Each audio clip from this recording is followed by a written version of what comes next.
मुखौटा, mask story for kids. पारस एक खिलौने वाले की दुकान पर खड़ा था। अभी अभी उसका रिजल्ट आया था, जिसमें वह फर्स्ट डिवीजन में पास हुआ था। उसके पापा श्रीकांत जी उसे लेकर पास ही की खिलौनों की दुकान पर ले गए। वहां पारस ने बहुत से खिलौने देखे, लेकिन उसे कुछ समझ नहीं आ रहा था। बहुत देर बाद उसे दुकान पर एक मुखौटा दिखा, जो कि एक मुस्कुराते हुए आदमी का था। उस मुखौटे में कुछ ऐसा था कि पारस उसे देखता ही रह गया, जैसे उस मुखौटे ने उस पर कोई जादू कर दिया। पारस अपने पापा से उस मुखौटे को लेने की जिद करने लगा। श्रीकांत जी, बेटा इसका क्या करेगा? कोई खिलौना ले ले, देख कितनी अच्छी कार है, रिमोट वाली। पारस, नहीं पापा, मुझे बस यही चाहिए।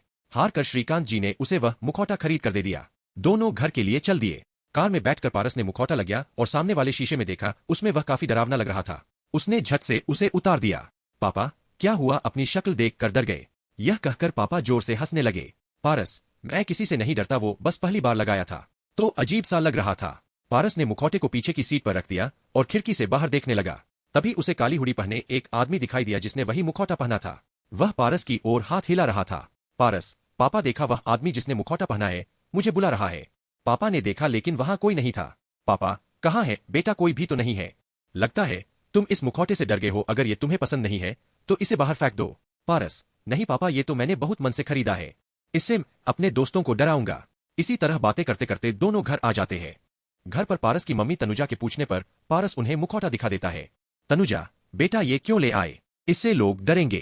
पारस, दोस्तों को डराने के लिए ही तो लाया हूं मम्मी। कुछ देर बाद पारस अपने दोस्तों के साथ खेलने चल देता है। वह मुखौटा अपनी शर्ट के अंदर रख लेता है।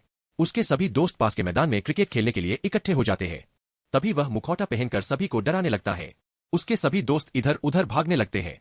पारस को बहुत मजा आता है। तभी वह देखता है कि मैदान के एक किनारे पर वही आदमी खड़ा होता है, मुखौटा लगाए। पारस डर जाता है। वह जल्दी से मुखौटा उतारकर घर की ओर चल देता है। वह आदमी पारस के पीछे पीछे चलने लगता है। कुछ देर में वह पारस के सामने आ जाता है। पारस डर के आंखें बंद कर लेता है और मुखौटा फेंक देता है। वह आदमी मुखौटा उठाकर उसे अपने कपड़े से साफ करता है। आदमी, बेटा डरो नहीं, मैं तुम्हें नुकसान नहीं पहुंचाऊंगा। पारस, ये मुखौटा तुम रख लो, पर मेरा पीछा छोड़ दो। आदमी, बेटा मैं तुम्हें डरा नहीं रहा हूं, एक बार मेरी बात सुन लो। वह आदमी पारस को लेकर एक किनारे बैठ जाता है। फिर वह अपना मुखौटा उतारता है। पारस, अरे आप तो बिल्कुल हमारे जैसे दिखते हो, लेकिन आप इतने बड़े होकर मुखौटा पहनकर क्यों घूमते हो? आदमी, बेटा मैं एक जोकर का काम करता हूँ। बच्चों की पार्टियों में जोकर बनकर सबको हंसाता था, जहाँ बच्चों के साथ बड़े भी मेरा मजाक उड़ाते थे। मुझे इसके अलावा कुछ और नहीं आता है। एक दिन एक बर्थडे की पार्टी में अपने करतब दिखा रहा था। उस पार्टी में मेरा छोटा सा बेटा भी आया था। मुझे उसके बारे में पता नहीं था। तभी मेरे हाथ पर बंधी घड़ी से उसने मुझे पहचान लिया। उसने मेरा मुखौटा हटा दिया। वह रोने लगा और पार्टी छोड़कर भाग गया। मुझे बहुत दुख हुआ। उसे बुरा लगा कि उसके पापा जोकर है। तब से वह मेरे से बात नहीं करता। मैं चाहता हूँ कि कुछ और काम करूँ, लेकिन मुझे कोई काम नहीं मिलता। उस दिन जब तुम यह मुखौटा खरीद रहे थे, मैंने सोचा क्यों न अपने बेटे से तुम्हें मिलवाऊं, जिससे वो अपने पापा से नफरत न करे। उसे पता लगे कि और भी लोग मुखौटा पहनते हैं।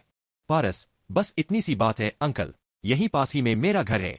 आप अपने बेटे को लेकर मेरे घर आ जाइए, मैं उसे अच्छे से समझा दूंगा, लेकिन तब तक यह मुखौटा मत पहनिए।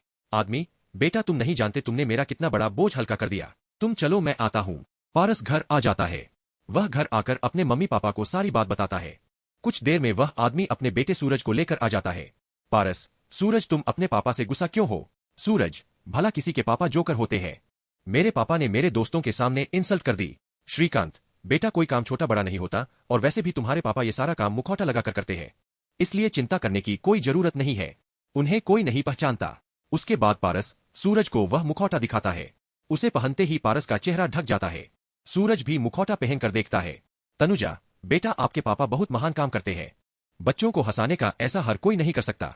फिर भी अगर तुम्हें ये सब पसंद नहीं है तो उन्हें समय दो, वो अपना काम बदल लेंगे। उसके लिए उन्हें कोई और काम सीखना होगा जिसमें समय लगेगा, लेकिन अगर तुम उनसे गुस्सा रहोगे तो उन्हें बहुत बुरा लगेगा।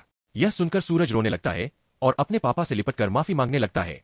श्रीकांत जी, भाई साहब, आप कल से जब भी आपके पास समय हो मेरे ऑफिस आ जाना, वहां आपको अकाउंट का कुछ काम सिखा दूंगा। 2-3 महीनों में आप सीख जाएंगे। इससे वह बहुत खुश होते हैं। पारस और श्रीकांत जी का धन्यवाद करके अपने घर की ओर चल देते हैं।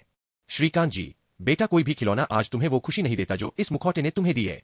ये तुम आज महसूस कर रहे होगे। पारस अपने पापा से लिपट जाता है।